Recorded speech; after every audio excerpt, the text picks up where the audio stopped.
بسم اللہ الرحمن الرحیم۔ حضرت سلیمان علیہ السلام اللہ تعالیٰ کے نہایت برگزیدہ بندے اور رسول تھے۔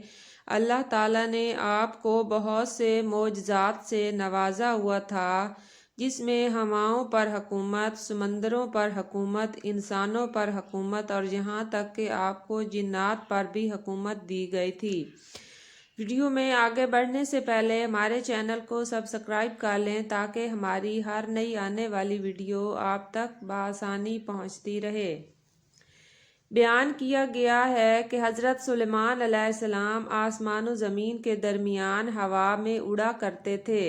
چنانچہ ایک دن جب کسی گہرے سمندر میں ان کا گزر ہوا تو دریا میں ہولناک موجیں اٹھیں۔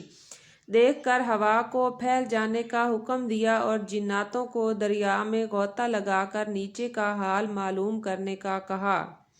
جب حضرت سلیمان علیہ السلام کے حکم سے جنوں نے دریا میں غوطہ لگایا تو اس میں موتی کا ایک ایسا چمکدار کعبہ دیکھا جس میں کوئی دروازہ نہ تھا۔ حضرت سلیمان علیہ السلام کو اس کی خبر دی گئی تو انہوں نے اس کعبہ کو سمندر سے لانے کا حکم فرمایا۔ چنانچہ جنات نے اس کو سمندر سے نکال کر حضرت سلیمان علیہ السلام کے سامنے پیش کیا، جس کو دیکھ کر انہیں بہت تعجب ہوا اور اللہ تعالیٰ سے دعا کی جس سے اس کعبہ کا دروازہ کھل گیا۔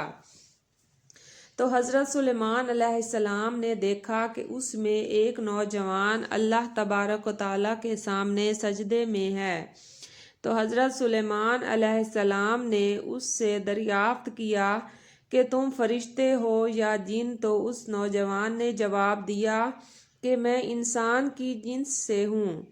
اس کے بعد حضرت سلیمان علیہ السلام نے دریافت فرمایا، آخر یہ بزرگی اور فضیلت تجھے کیوں کر حاصل ہوئی؟ اس نوجوان نے عرض کیا کہ حضرت مجھے یہ فضیلت والدین اور ان کے ساتھ حسن سلوک کے سبب حاصل ہوئی ہے۔ میں اپنی ضعیف والدہ کو اپنی پشت پر لادے رہتا تھا اور ان کی دعا تھی کہ اے میرے معبود، تو اس کو سعادت عطا فرما کہ میرے مرنے کے بعد اس کا مقام ایسی جگہ میں متعین فرما جو نہ آسمان میں ہو نہ زمین میں۔ چنانچہ والدہ ماجدہ کے انتقال کے بعد جب میں ایک دریا کے کنارے گھوم رہا تھا تو میں نے سفید موتی کا ایک کعبہ دیکھا۔ جب میں اس کے پاس پہنچا تو اس کا دروازہ کھل گیا اور میرے اندر داخل ہونے کے بعد قدرت الہی سے خود بخود وہ بند ہو گیا۔ مجھے نہیں معلوم کہ اب زمین میں ہوں یا آسمان میں یا ہوا میں، اللہ تعالیٰ اسی میں مجھے رزق عطا فرما دیتا ہے۔ حضرت سلیمان علیہ السلام نے دریافت کیا، آخر اس میں تجھے روزی کس طرح حاصل ہوتی ہے؟ اس نے کہا، جب بھوکا ہوتا ہوں تو پتھر سے ایک درخت پیدا ہوتا ہے اور اس درخت سے پھل جس میں دودھ سے زیادہ سفید، شہد سے زیادہ میٹھا اور برف سے زیادہ ٹھنڈا پانی نکلتا ہے، اور جب میں سیراب ہو جاتا ہوں تو خود ہی وہ درخت غائب ہو جاتا ہے۔ اس کے بعد حضرت سلیمان علیہ السلام نے دریافت فرمایا، آخر تمہیں اس کعبہ میں کس طرح معلوم ہوتا ہے کہ دن ہے یا رات؟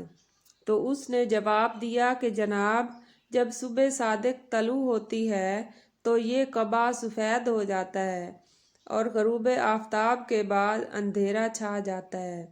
بس اسی طرح میں دن اور رات کے درمیان متعین کر لیتا ہوں۔ اس کے بعد حضرت سلیمان علیہ السلام کی دعا سے وہ کعبہ دریا کی گہرائی میں اپنے مقام کی طرف گیا۔ حاصل اس حکایت سے معلوم ہوا کہ ماں باپ کی خدمت کی کس قدر عظمت والا کام ہے۔ بے شک جو والدین کی خدمت کرتا ہے وہ اپنی دنیا بھی اچھی کرتا ہے اور آخرت بھی۔ اللہ تعالی ہم سب کو اپنے والدین کی صحیح خدمت کرنے کی توفیق عطا فرمائے، آمین۔ اگلی ویڈیو میں تب تک کے لیے اللہ